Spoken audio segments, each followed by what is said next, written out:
So welcome to the Canva and D&AD webinar. I'm Sally, I'm a product designer at Canva, and I'm joined by Anders and Adrian, who are previous New Blood pencil winners. Thank you so much, guys. Thank you. Thank you for having me. Did you want to do a little intro as well? Sure, I can start. Well, I'm Adrian, and I'm an art director / graphic designer. And I've been doing mostly the video editing on this project and the concept development. Yes, and I'm Anders. I'm a copywriter. I was too involved in the creative process and the concept development and of course the copy of the video. Since its invention, we have produced more than 6.3 billion metric tons of plastic. Sadly, 79% of all plastic ends up in our oceans, our streets, and even in our beer. The Premier League alone uses more than 6 million single-use plastic cups a year. And being a football fan, going to the stadium and having a pint or two with the lads shouldn't be the cause of a bad conscience. Even though 86% of football fans support the idea of reusable cups, the average season ticket holder still uses 136 cups per season. And although some Premier League clubs already have introduced reusable cup programs, we wanted to do it even better. So we chose the least sustainable football stadium, Everton's home, Goodison Park, and made them the most sustainable cup program in the league. We call the Cup for Climate a reusable collapsible cup that also functions as your seasonal ticket for the stadium, giving what once was just a throwaway piece of plastic the same value as a season ticket. We make sure that every fan never dispose of their cup recklessly and will use the same cup for the next match. In order to meet the fans on their own turf and create awareness of this programme, we placed 2 giant pillars outside Everton Stadium. One pillar that portrayed the average annual use of plastic cups per season ticket holder, and one with the average annual use with Cup for Climate, making it very apparent what the right choice is. Everton might not be the best team in the league, but they can be the best in the cup. Amazing, that's awesome. Well, could you tell us a little bit about your concept, like explain the winning concept to us? Sure. The idea itself is quite simple. We made a collapsible, reusable cup that also function as a seasonal tickets for football fans. So we made sure that it's a cup they will never dispose and they'll use it throughout the season. Yeah, awesome. And what was the message you wanted to convey through that project? Yeah, well, I think the message was that maybe we could create something that tackles the problem of single-use plastic, and we could maybe do something that to make something that comes to the fans of the football sport as something not too harsh or too big of a change, so people felt that it was an easy way to be sustainable, or at least more sustainable than what the solutions are now. Yeah, so something that sort of fit in with people's natural behavior, but made a point. Exactly, yeah. Yeah, awesome. I'd love to go through a little bit of the process of your entry and how you developed the concept, and really dig into I think what is one of the most difficult parts of coming up with a winning D&AD entry, which is developing the insight and the concept that you came up with. So I was really curious, what sparked your desire to enter in the first place? Well, at the time we were part of a educational program about creativity and concept development, and as part of that program we were participating in the New Blood competition. But of course, it's a big competition and can really something that can kickstart your career if you end up making great video. Otherwise, you just have something nice for your portfolio anyway. So, but yeah. Yeah, maybe I'll also like to add that I want to participate in the DNAD because, or maybe because I wanted to, prove myself that I'm moving in the right direction career-wise. And yeah. Yeah, something like that can be, I guess, like a really powerful way to start out your career. Yes, certainly. And also that you actually have some kind of talent, or at least it's some kind of proof that someone was moved by your idea and saw your idea as that has some kind of value. And yeah. Yeah. Had you guys worked together before you took on this project? I actually think it was the first case that we worked on together. But of course we knew each other through the program and known each other for a couple of months at that time. But I think it's actually the first time that the two of us worked together. Yeah. Yeah. I believe so. Was that intimidating? I guess, like, getting together with a group of people you'd never worked with before. Like, did you have any processes that you both worked with together that was your sort of reliable go-to for tackling something like this? It can be intimidating if you don't know people, but as we knew each other, it wasn't intimidating at all. And also, when we start working, we have the kind of like the pre-setting. When you go into the creative room, there's no stupid ideas. You can't say anything that's silly, anything that's too much. We all have that kind of pre-setting going into developing the concept. So, but yes, it can be intimidating working with people you not know, maybe worried about making a fool of yourself. But yeah, we have cleared all that before we started. Yeah, no, it's also a very important part of a group dynamic is that already in the beginning that you are comfortable with speaking your mind and saying whatever you want. So I think in the initial process we focused on having fun and get to know each other and be friends. And I feel like that we all recognize that's a crucial part of creating a good product. So yeah. Yeah. And I think actually the same really applies in product design, because I think some of the best ideas that my team or I've come up with has been when someone starts with something really off the wall or something really weird or out of the box, and people can build on it, but you have to know that you're not going to be made fun of or feel uncomfortable for suggesting something wacky, because like 4 out of 5 of those ideas are terrible, but the ones that are really great that spark something are like worth putting yourself out there for. Definitely. Yeah. Did you guys have any sort of mental tools that you use when you start ideating? Because I often find that's one of the most difficult things, is sort of throwing yourself into the void or taking that first step of starting to come up with an idea or a concept. I have this maybe called a mantra or something that is I think it's essential to respect your subconscious and give it space and time to work, because it's the key to your creativity. I feel like that's just vital.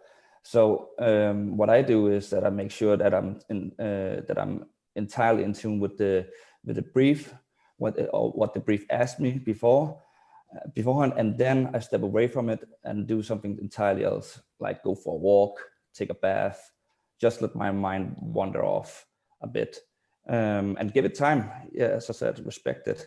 It does work for you while you're not, maybe when you're not even aware of it. So yeah. Do you think that time is really critical? Like, it's a lot harder to do creative work on a really tight deadline? Yes, I feel like that's some of the most overlooked issues, is that the time is not respected to come up with the good ideas. But I think that's just the day and age now then. So it's true. Yeah. So what was the sort of the critical insight at the heart of your concept that really you knew that you'd hit the right idea and you were going to bring something to life?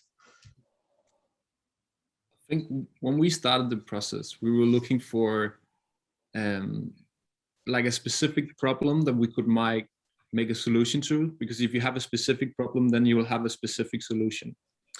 And when we started we did our research, a lot of our research by reading about what's the problem, environmental problem around these football matches and the fans and the culture itself. And we stumbled upon the fact that one of the biggest problems for the clubs afterwards is cleaning the stadium, because all of the disposable cups and stuff afterwards, and there was really huge amount of trash after each game. So I think we kind of knew when the insight was that, why do people dispose of these cups? Because they have no value to them. And when we kind of hit that insight, it was kind of obvious that we have something here, because we have a quite huge problem, and we have a good insight about people. Why do this behavior occur? So I think that was what really triggered us. Yeah. How did you know it was the right one? Well, for me personally, it's actually a very physical reaction. I can't sit down and I can't stand still. It's very weird, but it's a very physical reaction, and I think it's a combination of your gut feeling that checks off with your research. So it's hard to know beforehand, but when you got it, it's you can really feel it in your stomach. So I think what the tangible part of this is that do your research and don't cut any corners. Also, absolutely. we had a very long process developing this idea, and we started some totally different place. So when we hit this, it was kind of like, because we had so much pain and struggle throughout the process, and when this occurred, it was just the pain just stopped. It was just the relief, you know. So we had that feeling throughout your body, and it was just like, yeah, this is it. Yeah. So do you think like that would be some of your advice, is if you're struggling, keep going, like keep pushing until you get that moment where you're like, that's it? Yes, definitely. Yeah, because it is at least what I feel, and I've also felt it with my team members, is that you get a tick in your body that this checks off,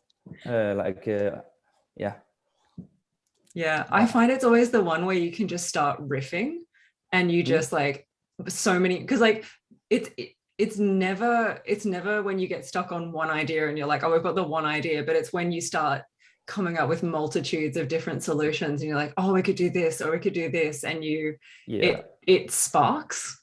Yeah, also true that when people can take the idea and it inspires them to think it further, you have something. Yeah, definitely. Yeah. How many different concepts did you go through? Like once you knew you'd hit on this insight, how long was the process of developing the idea that responded to it? I know it was long, but I don't know the exact number. Yeah, I don't, but it was long, and we were always, keeping our eyes on the ball. But being in the football world, but there were so many aspects of in the fan culture and in the football culture that we headed in many different directions, and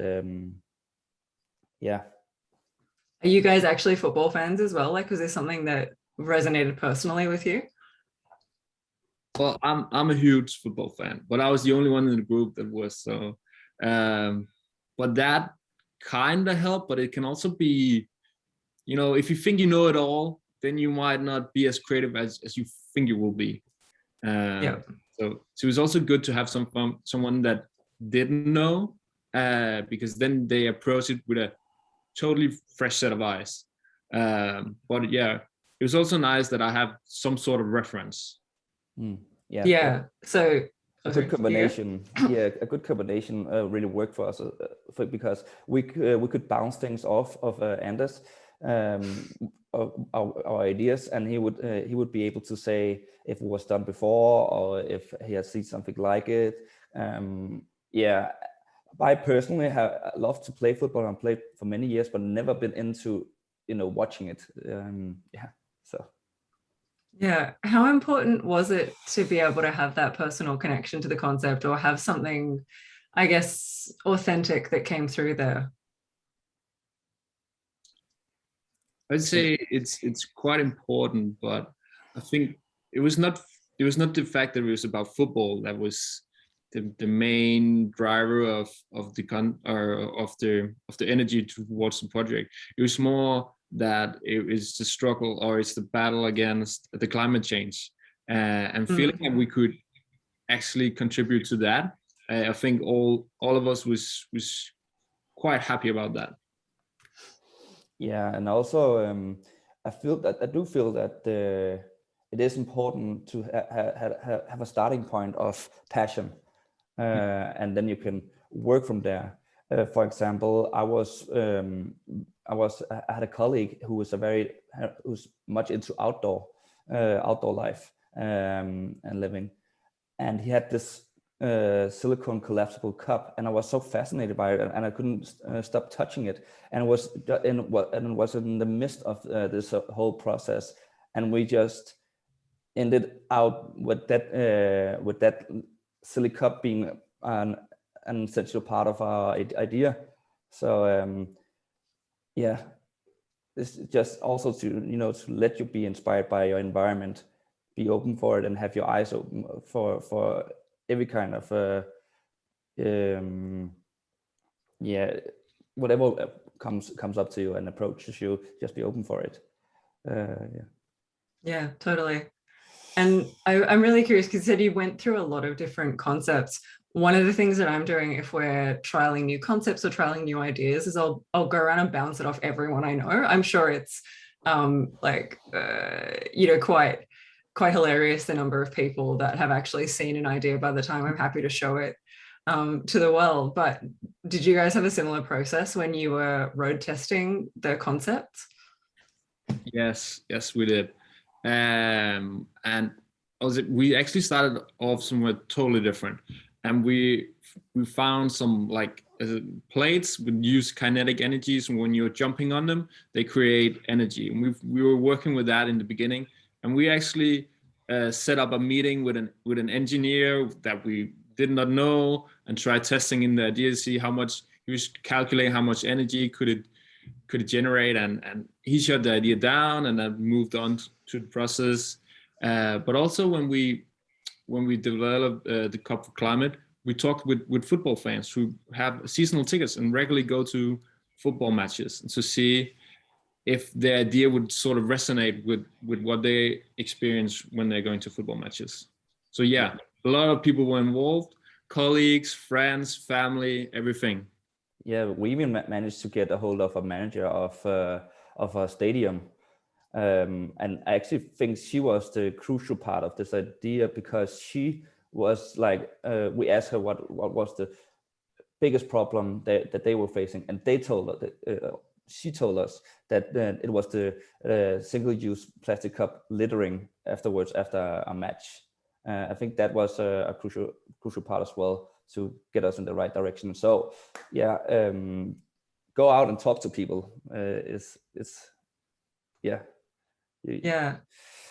It sounds like that was really critical in making sure the idea came from a real place. Like, you weren't inventing a solution to a problem that didn't really exist, but you were actually tackling something real out in the world. Exactly. Yes. And I also think that you can feel that. That's why Cup for Climate has any kind of success. Is that because that's every person can feel and be in the place of the problem. Like it's not hard to explain. Everyone knows about it, and that's because it's based off reality, and a very real reality. Also, was that to have in mind that solution is never bigger than the problem. You can't if the problem isn't big enough, then your solution isn't big enough. So you've got to be ambitious and tackle those crazy big problems. Sure. Yeah. What advice would you give to people when, when you're trying to develop a concept and you've always got your favorites, like the ones that you really love or that idea you came up with, and like you said, like you go out and talk to someone and they just shoot it down immediately. What's your advice for letting go of a concept that you love but you find out is just not really going to work? Kill your darlings. I mean, don't be creative just for the sake of being creative. If it doesn't resonate in the real world, I mean, then it's not a good idea. It's as simple as that. Yeah, and also, and it's very simple. It's good communication. Yeah, it sounds simple, and it is. Leave your ego and bias of your ideas at the door. Try to catch ball with your teammates, and when they have ideas, and bounce it back. I think that's, and especially if you're in a big group as we were. Yeah. How large was the group altogether? 5 people. Awesome. Yeah, that is. Yeah. So yeah. So it's really having that kind of, I guess, yes and approach to ideating, like always building and not knocking other people down. Yes, exactly. Yeah, open-minded. Yeah. Be open-minded, yeah. And if Yeah. So people are not afraid to speak their mind anyway. So yeah, absolutely. And how did you know when that idea was finished? Like you'd gotten the right concept, you'd taken it as far as you could. What did you use to gauge that? Hard question. yes, Because maybe because I don't truly believe that that creativity is ever truly finished. That the finish line in creativity is often arbitrary. It's a mixture of when the deadline is too close for comfort, and when you feel like you have when you and your group is comfortable with where the project is headed, and you feel like that you can see yourself in the mirror when you turn in the product. So yeah, I think I don't feel like there's a final. I don't think there's ever a good time to say now it's done. So yeah. There's always something you can polish. It's true. Well, it's an interesting question, I guess, if you had so many team members and you sound like you had a really diverse range of team members that you communicated with, and that was really critical to your success.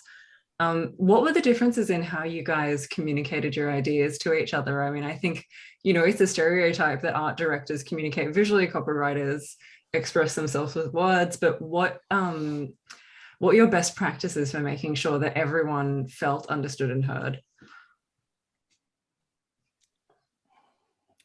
Well, it's difficult to say.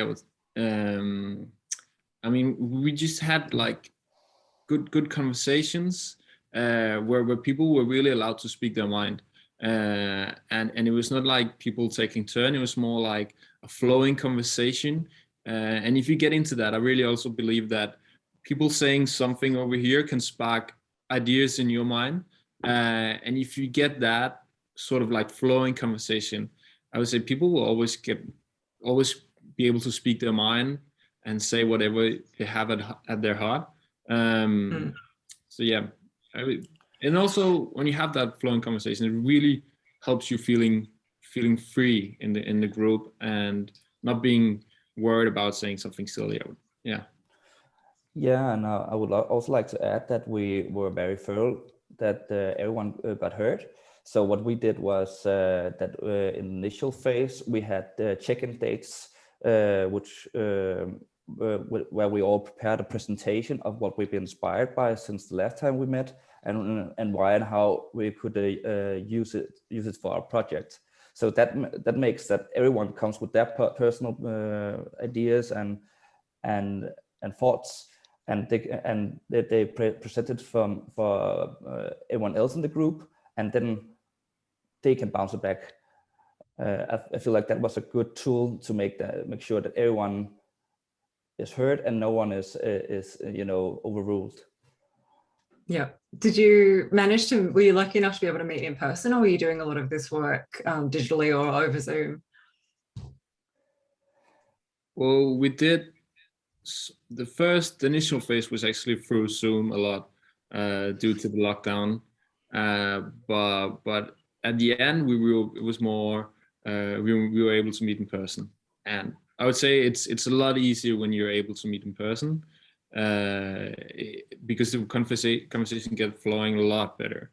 And also you can go for a walk, and that stuff like that can really help you sometimes, because then when you just out for a walk and go grab a cup of coffee or something, it really helps your mind to relax, and suddenly out of nowhere you get ideas that you wouldn't have had if you just really trying hard to develop them. So I would say if you can meet in person, that's really to prefer. Yeah, I find when we're trying to ideate over Zoom, it's normally helpful to try and incorporate something playful or something that people can do, because I feel like just sitting and staring at each other on a Zoom screen can be quite confrontational for creativity and being in a conversation. We often use some of our sort of like brainstorming docs, or just a way that people can draw or make stuff up together, I find tends to loosen people up and take a little bit of the awkwardness away from trying to ideate together on Zoom. Yeah, what I often did was, when we had these Zoom meetings, was that as I told before, and I went on my phone, and I then went out walking and wandering, and just, it's like when you're a passenger in the front seat of a car and you're having a conversation, but everybody is staring forwards. That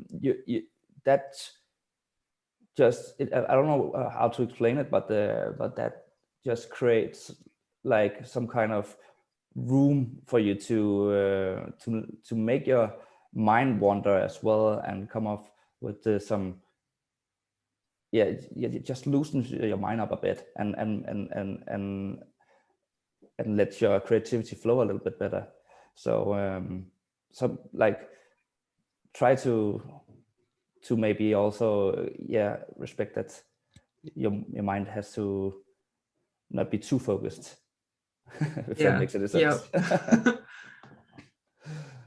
Yeah, absolutely. I think that's there's probably a more hours have been put into how to stop staring at yourself in a Zoom call than anything else this year. I think that's why I like having something else.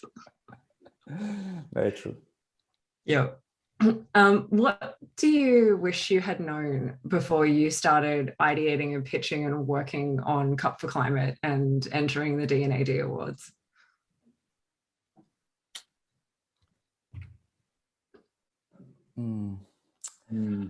Difficult to say. How to win the Black Pencil, maybe. Well, what do you think you learned from the process? Like, what will you take with you into your next concept, or your next job, or your next year? Definitely the importance of teamwork. I think we all knew that beforehand, but I think this project underlined it, and the respect for each other.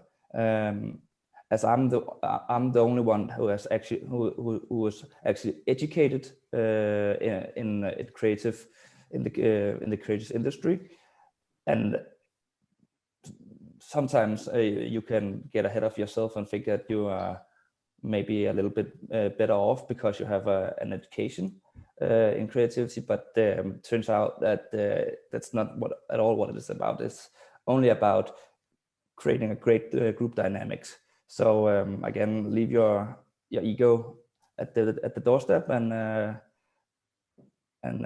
be open-minded. I would also say that sometimes the best idea is the simplest idea, because then it's easy to grasp. So I would say simplicity is key. Yeah, if you can't pitch it to someone in an elevator, it's too complex. Exactly. Yeah, and try. I did that, and I believe that everyone did in the group. We went every time we have had an idea, we went out and told our colleagues and our friends about the idea and tried to sum it up in a few words, in a small sentence, and that would be a proof of concept of the idea. When people got it after just saying, what if your cup was your ticket? And yeah, that already creates a lot of images for people, and people already see the idea and have some kind of aha feeling. Yeah, and that was under 10 words. So I feel like that's a really interesting challenge for anyone coming up with a concept this year, is like, can you tell a friend or a colleague about it in under 10 words? Yes. Yeah. That's a good pressure test of your idea. Yeah, I honestly think the same goes for any kind of design. I think if someone has to look at a product design for more than about 5 seconds to figure out what it does, like you've already lost them. No one's going to do that. Yeah. I'd also say, I think something that's come through really strongly that is really close to my heart is having, and something we're really passionate about at Canva, is having a really diverse team, like making sure that you have different types of voices in the room, that it's not just about having one viewpoint, but sourcing ideas and opinions from a real variety of places. So it's really cool to hear that coming through in your work as well. Yes. We didn't choose the group members that we were put together. The night school we attended was the ones that picked the group, actually. So and that was to our advantage, luckily. Yeah, I would really say that having a diverse group is quite crucial, actually, because other people think differently, and they might think of something you never would have thought of yourself. And for me, when I hear other people talking, saying words, it sparks something in me.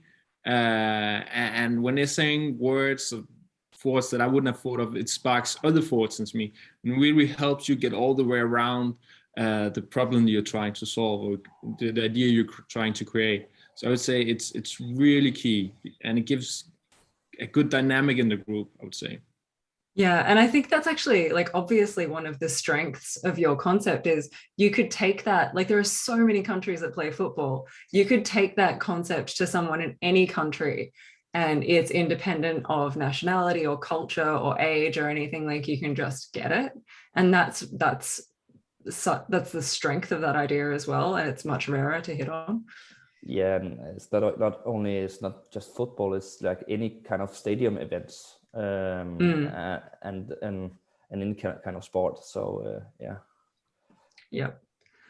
So if you were going to finish off each with the most important piece of advice for anyone entering the New Blood Awards this year, what would you say to them? Well, to me, it has been try not to hop onto bandwagons and do something that truly comes from your interests, and then combine it with relevance. That's a good start. Yeah. I would say, if you find a specific problem, then you'll find a specific solution. And if you can keep that as simple as possible, so you can explain it, you can write it down on a napkin and people understand it, then it's a pretty good start. I think that is some really, really awesome advice. And everyone who is entering this year should definitely have a listen to these guys. It's yeah, I think you've nailed it. Well, thank you so much for sharing your time and your expertise with everyone today as part of this Canva and D&AD webinar series, Anders and Adrian. We really appreciate it, and good luck with all your future creativity and insights. Thank you. Thanks for having us. It was a pleasure, Yeah. and I hope it was helpful for anyone. Yeah, absolutely. Thanks. Thank you.